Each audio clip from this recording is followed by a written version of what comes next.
Hi, Misha here, and for the week of the 4th of July, I've been kind of focusing on U.S. military, things, and felt like revisiting the SBD Dauntless from Douglas and the SB2C Helldiver from Curtis. These were America's dive bombers during World War II, and the whole concept of dive bomber was pretty new in the 1930s, and by the end of World War II was pretty outdated. So it was kind of here and gone pretty quickly through the evolution of technology. And all the models on the table are 1/72 scale diecast from Hobbymaster. Over here we have an SBD-3 and an SBD-5, and over here we have a SB2C-4 and an SB2C-5. And the name even gets longer than that with some models, believe it or not. And actually a couple of these are from the French use, and a couple are from U.S. Navy. And just to get it out of the way before someone comments about the camera, yes, I'm blind, so I'm doing the best I can. If you have suggestions that I could use, please feel free to put them in the comments. That is a sincere request. So, with that, let's look at a very popular aircraft and its not so popular replacement. Here we have a very early offering from Hobbymaster. You can tell because it didn't come with pilot figures, and it doesn't come with a marked stand like the very early Hobbymasters. This is of Douglas SBD-3, circa 1942, May, Battle of the Coral Sea. So, the SBD Scout Bomber Douglas. Really, work began at Northrop in 1935 on what was known at the time as the BT-1 Bomber Torpedo 1. Back when they were trying to have candidates for what would become the TBD and all that. Well, in 1937, Douglas would acquire Northrop, and the project would definitely continue. In fact, in November of that year, an improved version was known as the BT-2, and the Navy was quite interested as a new dive bomber. And at this time, famous designer Ed Heinemann was kind of leading the team, which is always a good thing. And by 1939, the design is finalized and work begins on the first prototype, which itself will fly in early 1940, quickly being accepted by both the U.S. Navy and U.S. Marine Corps. And it would be designated the SBD-1 for the Marines, and a version with slightly longer range and more fuel designated as the SBD-2 for the U.S. Navy. The Marines would first start to get their -1s in late 1940, and the Navy had to wait a little longer, getting their -2s in early 1941. But already by this time, the -3 model here was starting to go into production and would quickly eclipse the previous models and become kind of the first standard. It was the first to have self-sealing fuel tanks, also improved armor, and it would make 4 machine guns standard. In the rear here, it would have 2 .30 calibers for defense, and in the front, for both defense and offense, it would have 2 .50 calibers. Not bad for 1940, 1941. And it had an overall length of about 33 feet and a wingspan of 41.5 feet, which isn't that much, but they were not at the time folding wings. She was a dive bomber, so she of course carried bombs. She could carry up to 2,250 pounds, one center line, and then a couple of small ones on the wings. Like a lot of dive bombers, like the Stuka, it would swing out and under the propeller. To facilitate this, she also had dive brakes that would open, which would stall her out coming down and give the pilot time to aim at a very steep angle. This was done for very precise aiming and also made it a hard target to hit. She was definitely faster than the Devastator, the torpedo bomber of the day, at about 250 to 260 miles per hour, with a max ceiling of about 25,500 feet, so quite respectable. She had a crew of 2. And she was known for being a maneuverable plane, a good handler, and one that was well suited to landing on carrier decks. So she very quickly was accepted into service in the Marines and the Navy and was being deployed in 1941. And a version was even made for the U.S. Army Air Corps, soon to be the U.S. Army Air Services, Air Forces, known as the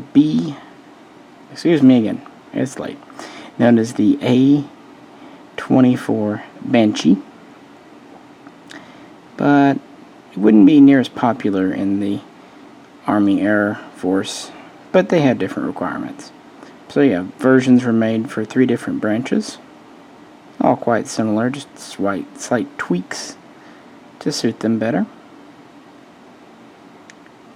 And this was in service on December 7th, that old day that'll continue to live in infamy, and was at the battle, the attack, Pearl Harbor. Unfortunately, many Navy and nearly all of the Marine Dauntlesses were caught while on the ground when the attack began that morning. Some were able to get airborne, but many were destroyed before they could take off. Luckily, the U.S. carriers were out to sea, so later on they would launch various aircraft, including these, and some would intercept the Japanese in the air and have a brief dogfight. And then on December 10th, SBDs from the carrier Enterprise would make the first U.S. naval victory of the war when they would sink a Japanese submarine. And from there, they would appear in all the early campaigns, January, February, March, operating from Yorktown, Lexington, Enterprise, supporting various strikes, going after shipping, going after ground targets used as a bomber. And she was also a scout, hence the S in the name. And while she wasn't the fastest in the world, she did have very good range, very good endurance, and was quite an excellent scout aircraft. Her front crewman, of course, was the main bomb aimer and pilot, and he fired the front guns, while the guy on the rear, he fired the defensive 30 cals, and he worked the radio, and he was just a good second set of eyes for scouting and what have you. So she was quite successful in both of her primary roles. Moving into the Battle of the Coral Sea on May 7th, these helped sink Shoho and damage Shakaku. But more importantly, they also helped defend the American carriers.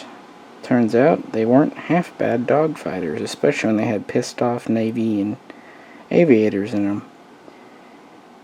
While they were slower than a Japanese Zero, they had pretty good heavy hitting armament. They had good armor. They had self-sealing fuel tanks, so they could take a beating and they could dish one out. So they proved to be quite deadly against Japanese fighters, and very deadly and quite superior to the Japanese B-5N Kate, their torpedo and conventional bomber. But then, of course, the Battle of Midway is when the Dauntless earned its place in history. So on June 7th, things didn't go entirely the SBD's way. Ones flown off Midway Island by the Marines really didn't do a lot of damage, and actually quite a few were shot down. Now, reason for this was that they had just gotten their dive bombers and really hadn't had a lot of practice dive bombing. They were accustomed to what was known as glide bombing with the previous Curtiss SBC. So they attempted to use these as more glide bombers, and were pretty well mauled. And as you know, the TBDs were mauled there. So the battle actually started off quite against the Americans. But then 47 Navy, 3 different squadrons, SBDs, honestly by happenstance, converged, and in 6 minutes ended up sinking Akagi, Kaga, Soryu, and just generally putting the fleet into disarray. So in less time than a commercial break, the Japanese lost 75% of their main force, carrier force at least. Still, Hiryu, the remaining carrier, fought on quite valiantly, it must be said. And the SBDs did have some escort from F4F Wildcats, Grumman's, but the Japanese Zeros again put up a good fight. But then later in the day, Hiryu was also sunk, primarily by SBDs. 2 cruisers were damaged, one of which would sink later on, and a few different support ships. So it was quite the American victory. From there, moving into the half-a-year Guadalcanal campaign, these were again used. They were instrumental in helping sink Ryuho. Also, SBDs were credited with sinking 9 Japanese troop transports, and they would fly from both carriers and from Henderson Field. Again, kind of owning a very good reputation for dependability, durability, and lethality. Also, very accurate bomb delivery. The Dauntless wasn't just used in the Pacific. It really saw its first major use in the Atlantic, the Mediterranean, in November and December of 1942 in Operation Torch, the landings and invasion of North Africa. These flew from the light carrier Ranger, as well as 2 smaller escort carriers, and would continue to support operations there and in the Mediterranean and through Italy. It would not actually be until October of 1943 that these would start to be used off the coast and in mainland Europe, off Norway, against German shipping and other German assets. But then we shift back to the Pacific. They've been used, of course, to support most invasions, landings, operations, striking, shipping. But 1943 was relatively quiet compared to 42 in the Pacific. Then you had the Battle of the Philippine Sea in June. And after the devastating Marianas Turkey shoot that evening, the U.S. Navy tried to launch a long-range strike against the Japanese carriers, really at the limit. They sent out 215 planes that evening. They would only have 15-20 minutes over their targets if they found them to do anything, and then return back at dark. Actually, of the 215 sent out, only 115 planes of that task force made it back. Now, 20 were shot down by the enemy. 80, though, had to ditch because they ran out of fuel. But you know who didn't run out of fuel? None of the SBDs. All 26 that were in that group made it back to their carriers safe and sound, even if the mission itself wasn't exactly a success. So that would seem like a highlight of its career, but at the same time, it was kind of its last gasp, because after that, the SB2C would start to replace it. In fact, the final SBD would come off the Douglas production line on July 21st, 1944, and then the Navy would start transitioning squadrons over. Well, really had been already for nearly half a year, but by the end of the year, most were pulled out of frontline carrier service, despite the complaints of many of the pilots. Now, it has to be said, the Marines did continue flying their Dauntlesses all the way to the end of the war. So someone was using them. But really by 1945, they're out of frontline carrier service, despite having given very good service throughout the war.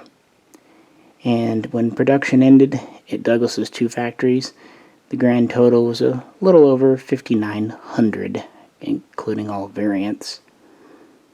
And speaking of, what about other users and the later production variants? So this is an SBD-5, the most produced version, and this one is in French Navy Air Services livery. The -4 had an updated electrical system. It went from 6 volts to 12. And the -5 had a more powerful engine and more ammunition for its machine guns. And that was kind of the ultimate version. Now, the French had been interested in the Dauntless since 1940. In fact, they had ordered 174 before the German invasion in the fall of the French government. Once this happened, those SBD-3s they had ordered were defaulted and sent to the Navy, the U.S. Navy. Now, just to mention the Air Force quickly, they started to receive their A-24 Banshees in September of 1941, and they didn't like them. They thought they didn't have enough range and enough power, and maybe for their needs they didn't. The A-24B was like the SBD-5 with a more powerful engine, a little better range. They liked it better, but they didn't really use them much. They deployed them a bit, the original 24s in 1942 early on, and then they used the Bs a bit in 1943 and a little into 1944, but they retired them stateside as quick as they could. They actually gave some to the Marine Corps, and they gave some to the French. Actually, in 1943, the Free French Air Force, operating out of Algiers and Morocco, received 40 or 50 Air Force A-24 Banshees. Well, I think they're A-24Bs mostly. And then in 1944, the French Navy received around 32 ex-U.S. Navy SBD-5s.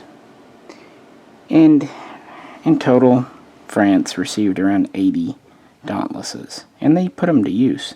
They used them for training, sure, but they used them a lot in Europe for close air support. And in fact, in April of 1945, towards the end of fighting, they were flying many missions a day, and they had suffered more than a few losses to German flak and other anti-aircraft devices. And they would continue to fly them after the war. In fact, they would have them on board, well, it was the HMS Colossus before, British carrier. It went into French service. They would operate 2 squadrons off carriers, including this model here, using them in the war over in Indochina, Vietnam, primarily between 1947 and 1949. And then in 49-50, they started to replace them with newer aircraft like the Avenger, the TBM. So they were taken out of frontline carrier service in France, but they were still used as training aircraft and kind of second-line aircraft until about 1953. And then they were finally laid to rest. They were kind of worn out at this point. Another user that had around 30 or 40 during World War II was that of New Zealand, who used them as just more conventional land bombers. But that was really about it. There weren't a lot of foreign users of this plane. With, really France being the biggest one outside of the US. So like I said, it was replaced by the Curtiss SB2C Helldiver, which was quite a controversial decision.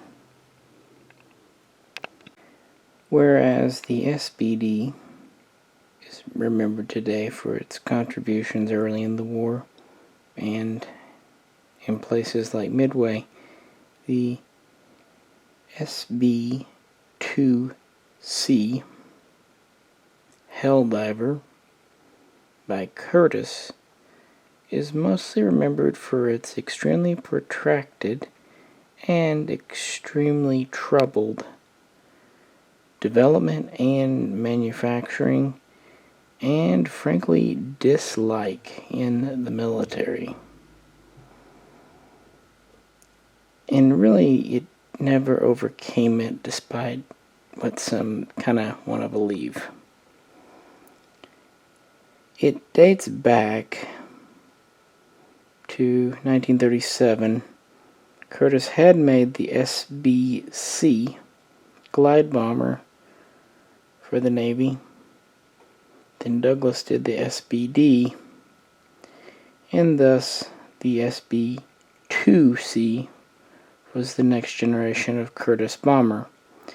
This was to be a dive bomber, standard bomber, scout reconnaissance plane, and even could be a torpedo bomber if the need was ever called for.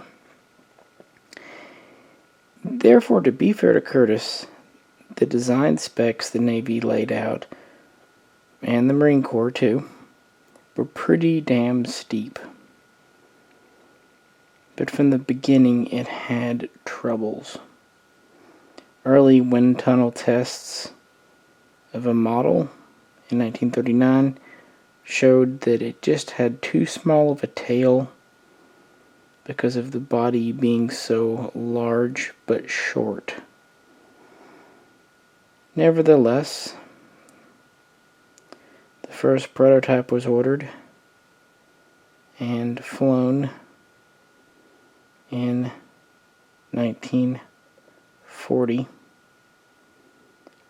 and it wasn't long before it crashed. Not giving up on the design, the Navy ordered that it be rebuilt and try again, this time with a fuselage that was about a foot longer and a larger tail. And the second prototype flew in October of 1941, and it again crashed in December when the wings ripped off during a test.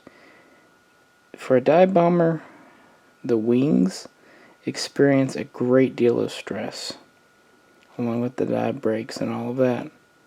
So it's not surprising that the wings gave out. Yet again, the Navy did not give up on it, and of course now we're getting into World War II. So try again. In all, they made 880 changes to the design and the production methods at Curtiss to get it up to snuff. While many problems were fixed, this did add considerable weight to the design, which created its own problems. So it wasn't until late 1942 that the first production model was ready, the SB2C-1. However, this was not considered combat capable. So the very first production model never left the USA and was left for training and testing. The 1C finally started to make it over to carriers in the Pacific in 1943, and then the first official combat debut came from the USS Bunker Hill on November 11, 1943, when a flight of Helldivers attacked the Japanese port overball. This model is from the Bunker Hill, but a little later, 1945. Actually, it was from the Tokyo raids in February of that year. These would be used at the Battle of the Philippine Sea.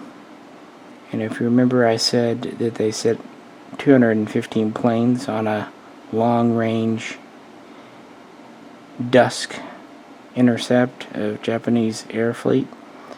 And the 26 SBDs there all made it back. Well, 45 or so were of the new SB2C, and most of those did not make it back. They ran out and had the ditch. The fact is, the Helldiver had less range, low speed, the handling was worse, maneuverability was often worse. It had many problems like longitudinal stability that never were resolved. They kind of patched it with the integration of an early autopilot. It was not a great dive bomber, certainly not better than the SBD.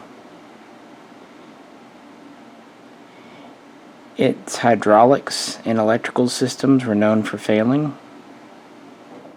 And just in general, frankly, Curtiss's QC workmanship was substandard, whereas many other manufacturers in World War II adopted new, modern manufacturing techniques.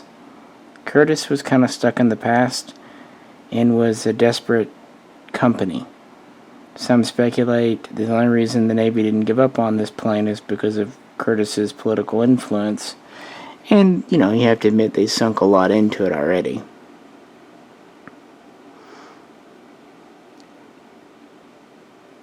The aircraft was about 36.5 feet long and had a wingspan of a little under 50 feet. She was faster than the SBD at 300 miles per hour, and she had a higher max altitude of a little over 29,000 feet. Like the TBM, she had an internal bomb bay. She could carry 2 1,000-pound armor-piercing bombs, 4 500-pound iron bombs, or a Mark 13 torpedo. She could also carry bombs on her wings, about 500 pounds worth. So that she did have in her favor. She had a crew of 2, pilot, bombardier, and rear gunner and radio operator. The initial one had 4 50 cal machine guns in the wings and 1 30 cal in a rear mount, but during the update to the 1C, the wing guns were replaced by 2 20mm cannons, and at some point soon 2 30 calibers would be added to the rear.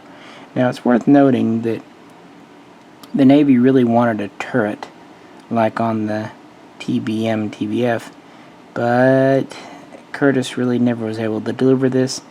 Instead, they ended up with this pretty unique so-called turtle deck accordion system where it would drop down and you could slide the hatch back to give, field of fire. And oftentimes too, during a bombing thing, the front canopy would be slid back because it had framing, so the pilot would sometimes slide it back to get a better field of view. Maybe just like the wind in his hair, I don't know. The 1C still suffered from being underpowered, and it had a 3-bladed propeller. It was big, massive, and it just really didn't have the oomph. The Dash 2 never went into full production. It was to be a float plane version. In 1944, the Dash 3 came into existence, and this had a new engine, a new power plant with more, power, and introduced a new Curtiss 4-bladed propeller. This helped a lot.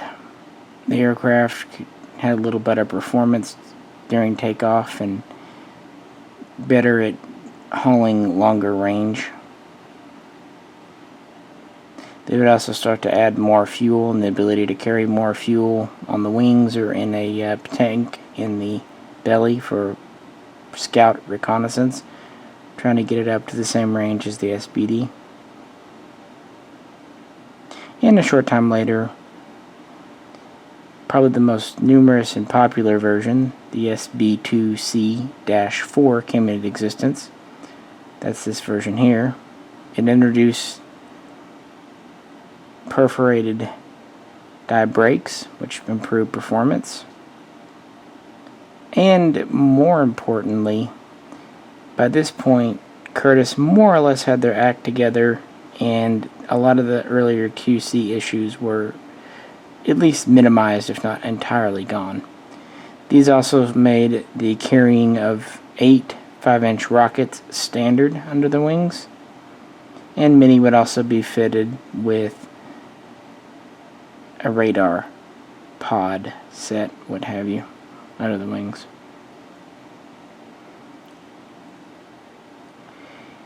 And with that, the Dash 1s and 3s and 4s would be used throughout the typical places in the Pacific in late 44 and early 45, raiding Japanese Navy ports and eventually the Japanese homeland. Like I said, this model here is from USS Bunker Hill.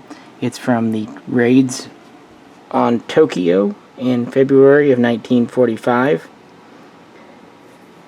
They would also use these in Iwo Jima and a few other places. It's hard to say because at this point the Japanese Navy Air Service and the Japanese Army Air Service were so worn down, resistance was futile. Helldivers were used during sinking of Musashi in October of 1944, and even more so during the sinking of Yamato in April of 1945. So they were definitely out there, but by 1945 the SBD was out of service, at least frontline. So even though a lot of crews resisted, they didn't really have a choice. Really one of their big gripes was landing this beast, which it was often called the Beast, was much more difficult and taxing and dangerous than it had been with the Dauntless. Conversely, the TBM is performing quite well at this time. And it almost looks redundant because those rockets under the wings, they basically made dive bombing obsolete. An aircraft no longer had to perform the tricky maneuvers of dive bombing that put a lot of stress on pilot and the machine. They could just launch a rocket at a ground target. Days numbered, but really the dive bomber in the U.S. military was not really long for service. They quickly discovered that newer fighter aircraft like the F-4U and the F-6F could carry rockets and bombs and defend themselves better and were lighter and easier to manage. It's about the only advantages to something like the Helldiver. It still was a better reconnaissance plane, in some instances still a better bombing plane, only because it had two crew, so two sets of eyes, and it was nominally still more accurate. So for pinpoint bombing, for example, attacking ships like Musashi and Yamato, but even more so cruisers that are quite narrow, this would still be a better aircraft. Plus, despite all the QC issues, it was durable. Well, besides the U.S. Navy and U.S. Marine Corps, what about other users? There were a few. Much like how the U.S. Army Air Forces, we'll just call them that, used the SBD as the A-24 Banshee. They did order in 1941 some of the new SB2Cs, designating them as the A-25 Shrike. However, by the time the first ones were actually ready and starting to be delivered in 1943, they didn't need them. They'd already had the experience with the SBDs. It was becoming very clear that a naval plane just couldn't be adapted to really support what they needed. So they ordered 900 of these. They actually gave over 400 to the Marine Corps, who promptly reworked them for their needs and used them as, land-based bombers. These mostly had fixed wings, non-folding, so they weren't really good for carriers. And the remaining ones the Air Force kept for training, towing, tug duty, other kind of second line utility type stuff. But they were never really interested in them. The final version to be produced in numbers was the SB2C-5. This had a few updates, for example, larger fuel tanks. It went to a non-framed front canopy to give the pilot a better visibility. They changed the propeller a bit, or to be exact, they deleted the spinner. They altered the tail hook a bit. And they continued support for new weapons like rockets and even some early types of missile. And you can see this model I've got here has the turtle deck closed up, so more of a flight mode.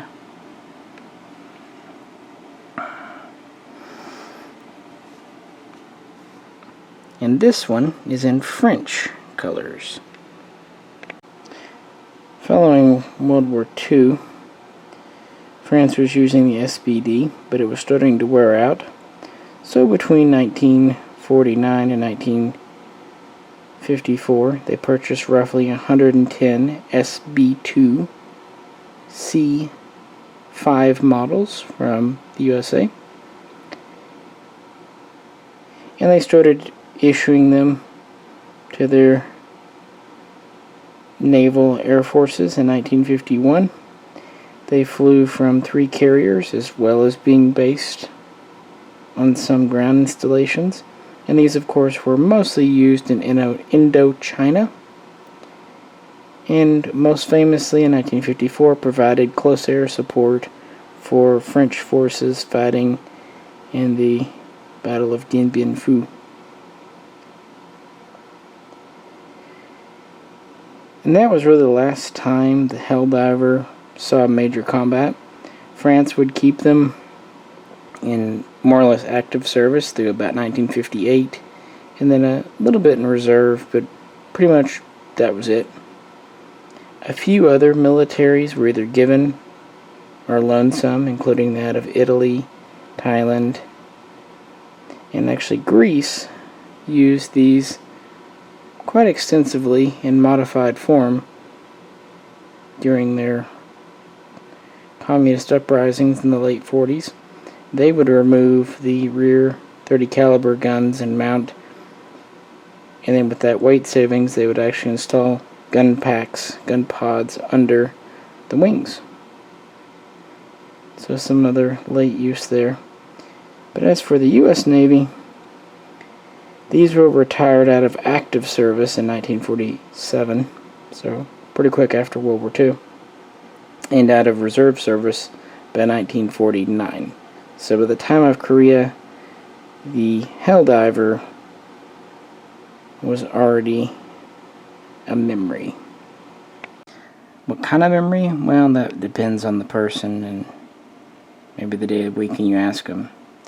It wasn't all bad, but it took entirely too long to develop. And honestly, its performance wasn't significantly better than the SBD. And I would argue that what the SBD couldn't do, the TBF, TBM could, and then eventually the F4U and F6F.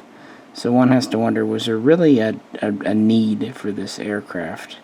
I mean, they produced over 7,000. In fact, it was the most numerous Allied dive bomber produced in World War II. But keep in mind that production was pretty much over a 2-year time period. Production was immediately canceled. Existing orders were canceled as soon as VJ Day in, well, officially September 2nd, 1945. And actually, this was the last military model to be developed and produced by Curtiss. Again, they were not the best run company, and frankly, they were a dying company. And in 1948, they got out of the military aircraft game altogether. So yeah, a bit of a footnote.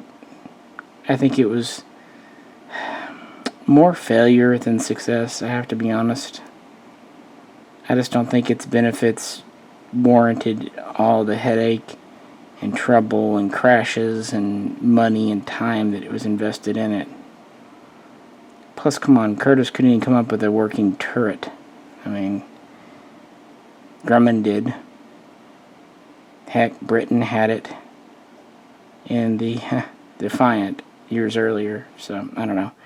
For a model, the little turtle deck thing is kind of neat, the way it is arranged, but for practical purposes, it's not really a thing. And let's be honest, at 300 miles per hour, this thing wasn't a speed demon.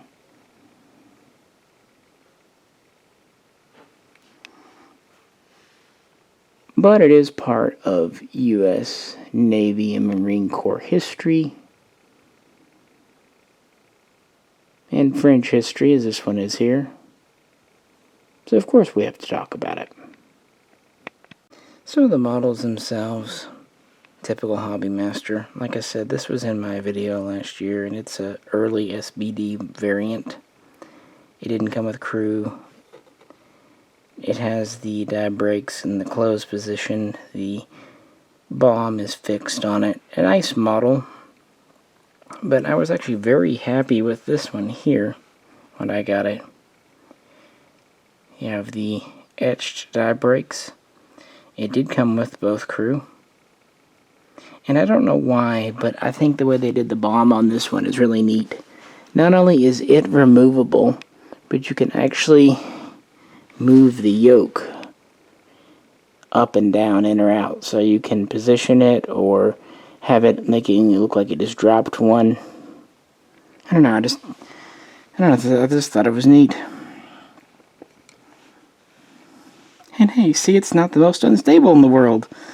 I really like this model, this mold. I think Hobby Master did a good job early on, And with their newer releases like this one, they've already taken a good thing and made it better. As for the SB2, I gotta be honest, I've had some trouble with this mold. The main thing is the front canopy is nice. It actually slides back and forth, but the rear really doesn't. You just kind of sit it in whichever position, and it just kept falling off. It was just laying on there with gravity. So I've actually modified mine so it would stay on, kind of making little tabs to stick it in there, so at least it doesn't fall off now. Now I will say, the little gunner is neat. His seat fully rotates, and he sits in a little bucket. His little guns are there. That part, and you can, as you know, there's two pieces you can interchange to have the turtle deck up or down. So that is neat. One fun thing, the rear position was actually grossly uncomfortable because, again, he's in a bucket seat. He really doesn't even have like a backrest.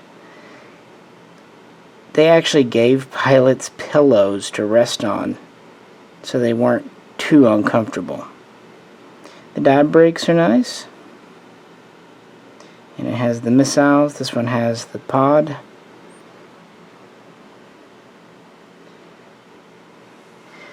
And this one over here is very similar. It's just a slightly later version, but I will give them credit. They did modify the spinner, or rather remove it, and they did give it the unframed front canopy. So it's a good representation of a Dash 5. Quite oddly, this is the only Dash 5 I believe Hobbymaster does. All the rest are mostly Dash 4s with a few 3s and a couple of 1s. But yeah, most are 4s like this over here. Hard for me to say. The Helldiver is kind of an aircraft history that I don't particularly like. So I think that might be coloring my view of the model, plus having the trouble with the canopy, the rear canopy rather. I don't know. So Levy. These are all fun though. They're all neat, and they are very heavy if nothing else. So yeah, thus concludes my look at more American stuff for 4th of July week. As always, if you could like, share, and subscribe, I appreciate you, and I'll be back very soon with something else. This is Misha. I'll catch you then.